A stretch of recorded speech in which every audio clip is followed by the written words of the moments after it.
Hi!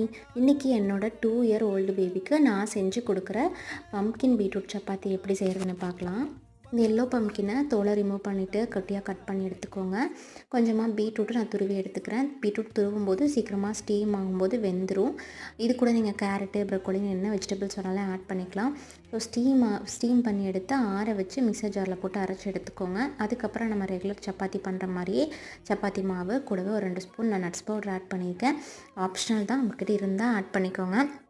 கூடவே அந்த அரைச்சி வச்ச பியூரியும் ஆட் பண்ணி நல்லா சப்பாத்தி மாவு மாதிரி பிசைஞ்சு எடுத்துக்கோங்க. இதை வந்துட்டு அந்த பியூரியெல்லாம் ஆட் பண்ணுறதுனால நீங்கள் வந்துட்டு சப்பாத்தி இப்போது தேய்க்கும் போது மட்டும் கொஞ்சம் வரமாவை ஆட் பண்ணிக்கிற மாதிரி இருக்கும்.